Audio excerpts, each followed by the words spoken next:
வணக்கம். இது இரவு நேர பிரதான செய்திகள். முதலில் தலைப்புச் செய்திகள். கல்வி சீர்திருத்தங்களை அனுரவே ஒத்திவைத்தார். எதிர்க்கட்சி மீது குற்றம் சுமத்துவது அடிப்படையற்றது என்கிறார் சஜித். தெல்லிப்பளை ஆதார மருத்துவமனை அத்தியட்சருக்கு எதிராக விசாரணை. கிவலோயா திட்டத்திற்கு எதிர்ப்பு தெரிவித்து வெள்ளியன்று வவுனியா வடக்கில் ஆர்ப்பாட்டம். குற்ற விசாரணை பிரிவின் அதிகாரிகள் 6 பேர் கைது. புதிய அரசியலமைப்பை உருவாக்கும் பணியில் அரசு ஆரம்ப கட்ட நடவடிக்கை எடுக்கவில்லை. ஐக்கிய மக்கள் சக்தி அறிவிப்பு. முக்கிய வழக்குகள் தாமதமாவதற்கு புலனாய்வு தோல்விகளே காரணம். சட்டமா அதிபர் திணைக்களம் சுட்டிக்காட்டு. அரசியலும் கிரிக்கெட் விளையாட்டும் ஒன்று, உதய கம்மன்பில கூறுகின்றார். ஜனநாயகத்தை பாதுகாக்கும் 4வது தூணாக ஊடகர்கள். எதிர்க்கட்சி தலைவர் சஜித் பிரேமதாச. சர்வதேச நிதி நிறுவனம் இலங்கையில் $166 மில்லியன் அமெரிக்க டாலர் முதலீடு. EPDPயை எழுச்சி கொள்ள வையுங்கள். டக்ளஸ் தேவானந்தா கோரிக்கை. வடமாகாணத்தில் 1000 பெண் தலைமைத்துவ குடும்பங்களுக்கு வாழ்வாதார உதவி திட்டம். 3வது கப்பலிலும் தரமற்ற நிலக்கரி தொடர்கிறது. பெரும் ஊழல் மோசடி. முன்னிலை சோசலிச கட்சி குற்றச்சாட்டு. தொடர்வன விரிவான செய்திகள். தேசிய மாநாட்டினை நடத்தி ஈழமக்கள் ஜனநாயக கட்சியை எழுச்சி கொள்ள வைப்பதற்கு தயாராகுமாறு கட்சி உறுப்பினர்களுக்கு அக்கட்சியின் செயலாளர் நாயகம் டக்ளஸ் தேவானந்தா அழைப்பு விடுத்துள்ளார். ஈழமக்கள் ஜனநாயக கட்சியின் யாழ் தலைமையகத்தில் நேற்று நடைபெற்ற கலந்துரையாடலில் அவர் இவ்வாறு அழைப்பு விடுத்துள்ளார். மேலும் மாற்றம் பற்றி எதிர்பார்ப்புடன் வாக்களித்த மக்களுக்கு இதுவரையில் எதிர்பார்ப்புகள் நிறைவேறாத நிலையே தொடர்கின்ற போதிலும் பல்வேறு சவால்கள் மிகுந்த சூழலில் ஆட்சி பொறுப்பை ஏற்றுள்ள அரசாங்கத்திற்கு இன்னும் கால அவகாசம் வழங்க வேண்டும் என்பதே நியாயமான நிலைப்பாடாக இருக்கும் என அவர் தெரிவித்துள்ளார்.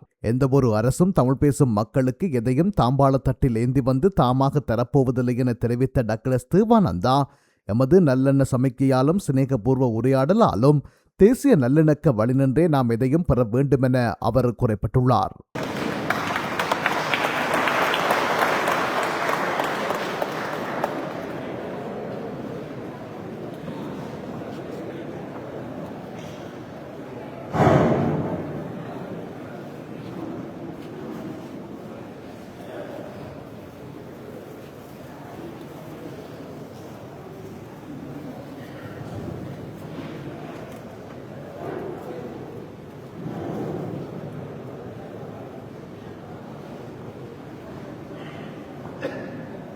கட்சியினுடைய தேசிய அமைப்பாளர்,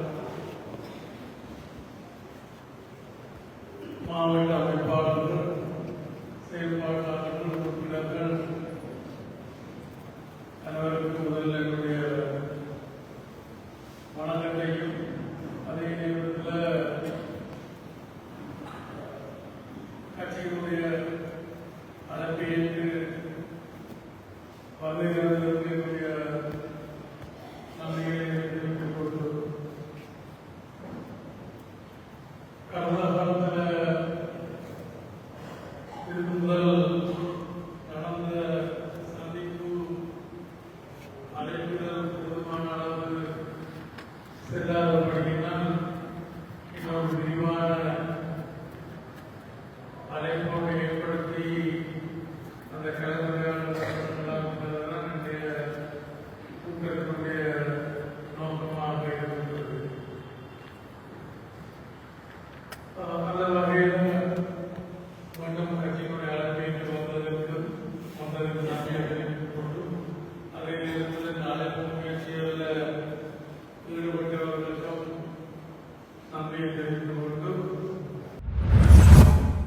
வடக்கு மாகாணத்தில் உள்ள 5 மாவட்டங்களை உள்ளடக்கிய வாழ்வாதார சவால்களை எதிர்கொண்டுள்ள சுமார் 1000 பெண் தலைமைத்துவ குடும்பங்களுக்கு தொழில் வாய்ப்புகளை ஏற்படுத்தி கொடுக்கும் திட்டம் அமல்படுத்தப்படவுள்ளது. இந்த திட்டத்தின் முதல் கட்டமாக நாளை மறுதினம் 28ஆம் தேதி புதன்கிழமை கிளிநொச்சி மாவட்ட செயலகத்தில் அரசாங்க அதிபர் சூனா முரளிதரன் தலைமையில் ஏற்பாடு செய்யப்பட்டுள்ளது. இதில் 181 பெண் தலைமைத்துவ குடும்பங்களுக்கு அவர்களின் பொருளாதார நிலையை மேம்படுத்தக்கூடிய வகையில் அவர்களுக்கு ஏற்ற வாழ்வாதார பொறிமுறைகள் ஏற்படுத்தி கொடுக்கப்பட உள்ளன. கடந்த கால போர் சூழலே காரணமாகவும் அண்மையில் ஏற்பட்ட புயல் அழுத்தம் காரணமாகவும் பாதிக்கப்பட்ட பெண் தலைமைத்துவ குடும்பங்களுக்கு இந்த உதவித் திட்டம் வழங்கப்படவுள்ளது. இந்த திட்டத்தின் மூலம் அவர்களின் குழந்தைகளின் கல்வி, ஆரோக்கியம் மற்றும் வாழ்க்கை தரம் மேம்பட உதவும் என நாம் எதிர்பார்க்கின்றோம். இந்த திட்டத்துக்கான நிதி பங்களிப்பை சிங்கப்பூரைச் சேர்ந்த துரை தம்பதி மற்றும் சரிஜா ராமன் உள்ளிட்டோர் வழங்க முன்வந்துள்ளனர். இலங்கையில் அதிக வறுமை கோட்டுக்குட்பட்ட மாவட்டங்களில் முதலிடத்தில் கிளிநொச்சி, 2வது இடத்தில் முல்லைத்தீவு, 5வது இடத்தில் மன்னார் மற்றும் 11வது இடத்தில் வவுனியா ஆகிய மாவட்டங்கள் உள்ளன. அந்த வகையில் இந்த உதவி திட்டம் முதலில் கிளிநொச்சி, 2வது முல்லைத்தீவு, அதன் பின்னர் மன்னார், வவுனியா, யாழ்ப்பாணம் என்ற ஒழுங்கில் வழங்கப்பட உள்ளது என்று யாழ்ப்பாண வணிகர் கழகத்தின் முன்னாள் தலைவர் ஈனா ஜெயசேகரன் அறிவித்துள்ளார். நுரைச்சோலை லக்விஜய மின் உற்பத்தி நிலையத்திற்காக இறக்குமதி செய்யப்பட்டுள்ள 3வது நிலக்கரி கப்பலிலும் தரமற்ற நிலக்கரியே காணப்படுவதாகவும் இதன் மூலம் பெரும் ஊழல் இடம்பெற்றுள்ளதாகவும் முன்னிலை சோசலிச கட்சியின் கல்வி செயலாளர் புபுதுஜேகொட குற்றம் சாட்டியுள்ளார். எதிர்வரும் ஏப்ரல் மாதம் கடல் கொந்தளிப்பு ஆரம்பமாவதற்கு முன்னதாக நிலக்கரியை இறக்குமதி செய்ய வேண்டிய கட்டாயம் உள்ளது. ஆனால் தற்போதைய தாமதங்கள் மற்றும் தரமற்ற இறக்குமதிகள் காரணமாக மின் உற்பத்தி பெரும் அச்சுறுத்தலுக்கு உள்ளாகியுள்ளது எனவும் அவர் சுட்டிக்காட்டியுள்ளார். இந்த உண்மைகள் வெளிச்சத்திற்கு வந்ததை அடுத்து இலங்கை ஆய்வுகூட அறிக்கைகளை வெளியிடுவதை தடுப்பதற்கு ஆளுந்தரப்பு தன்னிச்சையாக தீர்மானங்களை மேற்கொண்டது. இருப்பினும் உற்பத்தி செய்யப்படும் மின்சாரத்தின் அளவை கொண்டு நிலக்கரியின் தரத்தை எவராலும் மறைக்க முடியாது. ஜனவரி 21 இலங்கை மின்சார சபை வெளியிட்ட தரவுகளின்படி 3வது கப்பலில் உள்ள நிலக்கரியும் தரமற்றது என்பது உறுதியாகியுள்ளது. பொதுவாக நுரைச்சோலை மின் உற்பத்தி நிலையத்தின் ஒரு மின் உற்பத்தி மூலம் 270 மெகாவாட் மின்சாரம் உற்பத்தி செய்யப்பட வேண்டும். ஆனால் இந்த நிலக்கரியை பயன்படுத்தி 3 மின்பிறப்பாக்கிகளிலும் முறையே 240, 239 மற்றும் 236 மெகாவாட் மின்சாரம் மாத்திரமே உற்பத்தி செய்யப்பட்டுள்ளது. 300 மெகாவாட் உற்பத்தி திறன் கொண்ட இந்த இயந்திரங்கள் மூலம் இவ்வளவு குறைந்த மின்சாரமே உற்பத்தி செய்யப்படுவது நிலக்கரியின் தரமின்மையையே பறைசாற்றுகிறது. இவ்வாறான ஒரு மோசடி நிறுவனத்திற்காக அமைச்சரவை ஏன் இவ்வளவு தூரம் முன்னிக்கிறது என்பது சந்தேகத்தை எழுப்புகிறது. எனவே அரசு தலைவர் உடனடியாக இதுகுறித்து பக்கசார்பற்ற விசாரணையை நடத்த வேண்டும். ஆட்சியாளர்களின் முறைகேடுகளால் ஏற்படும் நட்டத்தை மின்கட்டண அதிகரிப்பு ஊடாக மக்கள் மீது சுமத்தக்கூடாது என்று புபுதுஜேகொட மேலும் வேண்டுகோள் விடுத்துள்ளார். உலக வங்கி குழுமத்தின் அங்கத்துவ அமைப்பான சர்வதேச நிதி நிறுவனம் இலங்கை வணிகங்களுக்கு ஆதரவளிப்பதற்கும் நாட்டின் பொருளாதார ஸ்திரத்தன்மையிலிருந்து நிலையான வளர்ச்சியை நோக்கிய மாற்றத்தை விரைவுபடுத்துவதற்கும் 166 மில்லியன் அமெரிக்க டாலர் பெறுமதியான உயர்மட்ட முதலீட்டு திட்டத்தை அறிவித்துள்ளது. இலங்கையானது தனியார் துறைக்கான தனது நீண்டகால அர்ப்பணிப்பை இது மீள உறுதிப்படுத்துவதாக சர்வதேச நிதி நிறுவனம் தெரிவித்துள்ளது. இந்த விரிவான நிதியானது சிறு மற்றும் நடுத்தர அளவிலான நிறுவனங்களுக்கான நிதி அணுகலை விரைவுபடுத்துவதை நோக்கமாக கொண்டுள்ளது. குறிப்பாக பெண்களுக்கு சொந்தமான வணிகங்கள் மற்றும் விவசாய வணிகத்துறையை வலுப்படுத்துவதில் இது அவதானம் செலுத்துவதாக சர்வதேச நிதி நிறுவனம் தனது அறிக்கையில் குறிப்பிட்டுள்ளது. இலங்கை பொருளாதாரத்தின் இத்தகைய முக்கிய துறைகளை குறிவைப்பதன் மூலம் உள்ளடக்கிய வளர்ச்சியை தூண்டுவதற்கும் பின்தங்கிய குழுக்களுக்கான வேலை வாய்ப்புகளை உருவாக்குவதற்கும் இந்த நிதியுதவி எதிர்பார்க்கப்படுகிறது. இந்த முதலீடு இலங்கையின் முன்னணி 3 தனியார் வணிக வங்கிகளில் மூலோபாய ரீதியாக மேற்கொள்ளப்பட்டுள்ளது. இவ்வாறு வழங்கப்படும் நிதி உதவியில் 50 மில்லியன் டாலர் கடனுதவியாகும், 80 மில்லியன் டாலர் அபாய பகிர்வு வசதிகளாகவும் எஞ்சிய 36 மில்லியன் டாலர் வர்த்தக நிதி ஆதரவாகவும் அறிவிக்கப்பட்டுள்ளமை குறிப்பிடத்தக்கது. ஊடகவியலாளர்கள் ஜனநாயகத்தை பாதுகாக்கும் 4வது தூணாக செயல்படுவதாக எதிர்க்கட்சித் தலைவர் சஜித் பிரேமதாச தெரிவித்துள்ளார். கொழும்பு மாவட்ட ஊடகவியலாளர் சங்கத்தினால் அங்கப்பட்டிய மைதானத்தில் ஏற்பாடு செய்யப்பட்ட கிரிக்கெட் சுற்றுத் தொடரின் ஆரம்ப நிகழ்வுகளில் கலந்து கொண்டு கருத்து தெரிவிக்கும் போது அவர் இதனை தெரிவித்துள்ளார். அவர் மேலும் தெரிவிக்கையில், நிர்வாக சட்டவாக்கம் மற்றும் நீதித்துறைக்கு அடுத்தபடியாக ஜனநாயகத்தை பாதுகாக்கும் 4வது தூணாக சுதந்திர ஊடகவியலாளர்கள் விளங்குகின்றனர்.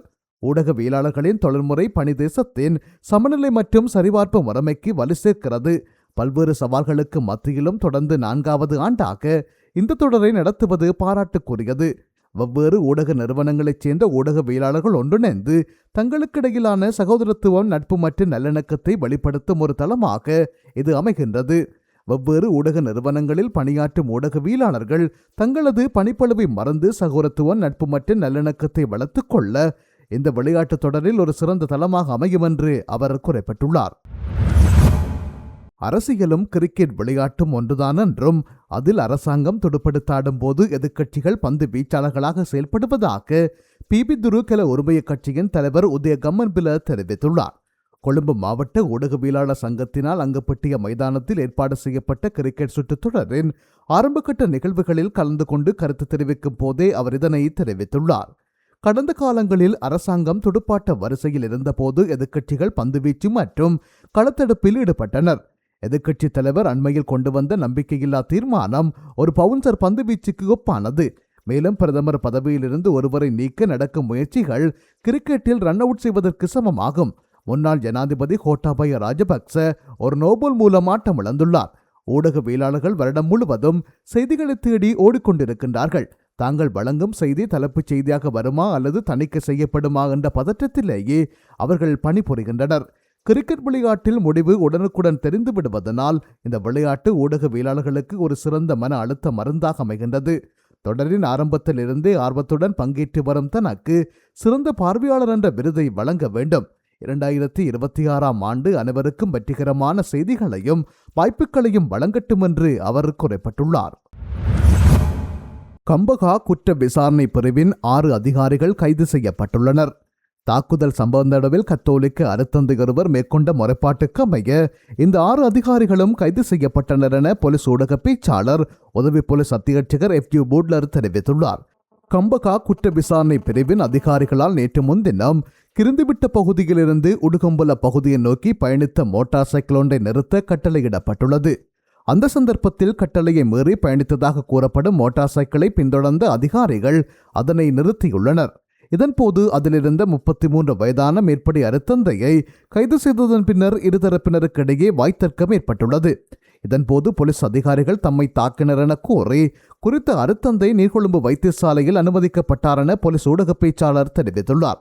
சம்பவம் தொடர்பில் முன்னெடுக்கப்பட்டுள்ள விசாரணைகளுக்கு அமைய சந்தேகத்தின் அடிப்படையில் கம்பகா குற்ற விசாரணை பிரிவின் 6 அதிகாரிகள் கைது செய்யப்பட்டுள்ளனர். சம்பவம் தொடர்பான மேலதிக விசாரணைகள் உதவி போலீஸ் அத்தியட்சர் ஒருவரின் தலைமையின் கீழ் முன்னெடுக்கப்பட்டுள்ளன. அரசாங்கத்தினால் வவுனியா வடக்கில் மேற்கொள்ளப்படவுள்ள கிவிலோயா திட்டத்திற்கு எதிர்ப்பு தெரிவித்து தமிழ் கட்சிகளினால் 30ஆம் தேதி மாபெரும் ஆர்ப்பாட்டம் ஒன்று நடத்தப்பட உள்ளது. தமிழர் பகுதிகளை ஆக்கிரமித்து கிவிலோயா திட்டமானது அரசாங்கத்தின் மில்லியன் கணக்கான நிதி ஒதுக்கீட்டோடு மேற்கொள்ளப்பட உள்ளது. இந்த நிலையில் தமிழ் கட்சிகள் ஒன்றிணைந்து குறித்த திட்டத்திற்கு எதிர்ப்பு தெரிவித்து வவுனியா வடக்கில் எதிர்வரும் 30ஆம் தேதி பாரிய ஆர்ப்பாட்டம் ஒன்றினை மேற்கொள்வதற்கு திட்டமிடப்பட்டுள்ளது. இந்த நிலையில் பொது அமைப்புகளுடனான கலந்துரையாடல் ஒன்றினை தமிழ் கட்சிகள் 26ஆம் தேதி தமிழரசு கட்சியின் அலுவலகத்தில் மேற்கொள்வதற்கு தீர்மானித்துள்ளன. தெல்லிப்பளை ஆதார மருத்துவமனையின் அத்தியட்சருக்கு எதிராக மருத்துவ அதிகாரிகளின் முறைப்பாடுகளுக்கு அமைய விசேட குழு ஒன்று விசாரணைகளை மேற்கொண்டுள்ளது. வடக்கு மாகாண ஆளுநரால் அமைக்கப்பட்ட குழுவே இந்த விசாரணைகளை முன்னெடுத்துள்ளது. மருத்துவமனை வாகனங்கள், எரிபொருள் பயன்பாடுகள், மருத்துவமனையில் இடம்பெற்றதாக கூறப்படும் ஊழல்கள் மற்றும் மோசடிகள் தொடர்பில் இந்த விசாரணைகள் இடம்பெற்றுள்ளன என்று நம்பகரமான முறையில் அறிய முடிகின்றது. இதேவேளை மருத்துவ அத்தியட்சரை பாதுகாக்கும் நோக்கில் அரசியல் தலையீடு செலுத்தப்படுகின்றது என்று மருத்துவ அதிகாரிகள் சங்கத்தினர் குற்றம் சாட்டியுள்ளனர். விசாரணை குழுவின் பரிந்துரைக்கமைய நீதியான முறையில் நடவடிக்கைகள் எடுக்கப்பட வேண்டும் என்றும் மருத்துவ அதிகாரிகள் சங்கத்தினர் மேலும் குறிப்பிட்டுள்ளனர். கல்வி சீர்திருத்தங்கள் நடைமுறைப்படுத்தப்படுவதை எந்த வகையிலும் எதிர்க்கட்சி தடுத்து நிறுத்தவில்லை. பாட உள்ளடக்கங்கள் தயாரிப்பிலும் அது குறித்த தீர்மானங்கள் எடுக்கப்பட்ட சந்தர்ப்பங்களிலும் எதிர்க்கட்சியின் எவ்வித பங்களிப்பும் இல்லா நிலையில் சீர்திருத்தங்கள் ஒத்திவைக்கப்பட்டமைக்கு ஐக்கிய மக்கள் சக்தியான நாமே காரணம் என கூறுவது அடிப்படையற்றதாகும். கல்வி சீர்திருத்தங்களை ஜனாதிபதி அனுரகுமார திசாநாயக்கவை ஒத்திவைத்தார். இவ்வாறு எதிர்க்கட்சி தலைவர் சஜித் பிரேமதாசா குறிப்பிட்டுள்ளார். மாகாண சபை தேர்தல் முறைமையில் ஆராய்வதற்கு நாடாளுமன்றத்தால் நியமிக்கப்பட்ட உத்தேசிக்கப்பட்டுள்ள குழுவில் முன்னிலையாகி எமது தரப்பு யோசனைகளை முன்வைக்க தயாராக உள்ளோம். நடைமுறையில் காணப்படும் சட்ட சிக்கலுக்கு தீர்வு கண்டால் மாகாண சபை தேர்தலை விரைவாக நடத்தும் நடவடிக்கைகளை மேற்கொள்ளலாம். இவ்வாறு தேர்தல் ஆணைக்குழுவின் தலைவர் RM ரத்நாயக்க தெரிவித்துள்ளார். மாகாண சபை தேர்தல் குறித்து ஊடகங்களுக்கு கருத்து தெரிவிக்கும் போது அவர் இவ்வாறு தெரிவித்துள்ளார். மாகாண சபை தேர்தலை விரைவாக நடத்த வேண்டும் என்ற நிலைப்பாட்டில் உறுதியாக உள்ளோம். தேர்தல் முறைமையில் காணப்படும் சட்ட சிக்கலினால் மாகாண சபை தேர்தலை நடத்த முடியாத நிலை காணப்படுகின்றது. தேர்தல் முறைமையில் காணப்படும் சட்ட சிக்கலுக்கு தீர்வு கண்டால் மாகாண சபை தேர்தலை நடத்தும் நடவடிக்கைகளை விரைவாக மேற்கொள்வோம். மாகாண சபை தேர்தலுக்காக இந்த ஆண்டுக்கான வரவு செலவு திட்டத்தில் நிதி ஒதுக்கப்பட்டுள்ளது என்று அவர் மேலும் குறிப்பிட்டுள்ளார். முக்கியத்துவம் வாய்ந்த பல குற்றவியல் வழக்குகளில் நீதி கிடைப்பதில் ஏற்படும் தாமதங்களுக்கு தாம் பொறுப்பல்ல என்று சட்டமா அதிபர் திணைக்களம் திட்டவட்டமாக மறுத்துள்ளது. போலீசார் சமர்ப்பிக்கும் ஆதாரங்கள் மற்றும் நடைமுறையிலுள்ள சட்டங்களின் அடிப்படையிலேயே முடிவுகள் எடுக்கப்படுவதாகவும் அந்த திணைக்களம் சுட்டிக்காட்டியுள்ளது. சட்டமா அதிபர் பரிந்த ரணசிங்கவுக்கு எதிராக அண்மையில் முன்னெடுக்கப்பட்ட போராட்டங்கள் சமூக ஊடகங்களினால் தூண்டப்பட்டவை என திணைக்களத்தின் உயர்மட்ட வட்டாரங்கள் தெரிவித்துள்ளன. குறிப்பாக மகர சிறைச்சாலை கலவரம், கொஸ்கட விசேட அதிரடிப்படை துப்பாக்கி சூடு மற்றும் ஊடகவியலாளர்கள் நசந்த விக்ரமதுங்க படுகொலை ஆகிய 3 முக்கிய வழக்குகளின் முன்னேற்றத்திற்கு சட்டமா அதிபரே தடையாக இருப்பதாக அவர்கள் குறிப்பிட்டுள்ளனர். அரசாங்கத்திடமிருந்தோ அல்லது ஜனாதிபதி அனுரகுமார திசாநாயக்கவிடமிருந்தோ ஏதேனும் அழுத்தமுள்ளதா என கேட்டபோது சட்டமா அதிபர் ஜனாதிபதியுடன் சிறந்த தொலைமுறை உறவை பேணுவதாகவும் புலனாய்வு அறிக்கைகளில் போதிய ஆதாரங்கள் இல்லாமல் வழக்குகளை தொடர முடியாது என்றும் அதிகாரிகள் விளக்கம் அளித்தனர். 11 கைதிகள் கொல்லப்பட்ட மகர சிறைச்சாலை கலவரம் வழக்கில் குற்றச்சாட்டுகளை தொடர போதுமான ஆதாரங்கள் இல்லை என்பதனால் அதனை முன்னெடுத்து செல்ல வேண்டாம் என அறிவுறுத்தப்பட்டது. இதனை எதிர்த்து தாக்கல் செய்யப்பட்ட மேன்முறையீட்டு மனுவை அண்மையில் நீதிமன்றம் தள்ளுபடி செய்தமை திணைக்களத்தின் முடிவு சரியானது என்பதை உறுதிப்படுத்துவதாக தெரிவிக்கப்பட்டுள்ளது. அதேபோல் கொஸ்கட துப்பாக்கி சூட்டு சம்பவத்தில் நேரு கண்ட காட்சிகளோ அல்லது உறுதியான ஆதாரங்களோ இல்லை என்றும் அதிகாரிகள் கூறியுள்ளனர். 2009ஆம் ஆண்டு நிகழ்ந்த லகசந்த விக்ரமதுங்கவின் படுகொலை தொடர்பான விசாரணைகள் 5 ஆண்டுகள் தாமதமாகவே மீண்டும் தொடங்கப்பட்டதாகவும் அதில் பல நடைமுறை சிக்கல்கள் காணப்படுவதாகவும் திணைக்களம் சுட்டிக்காட்டியுள்ளது.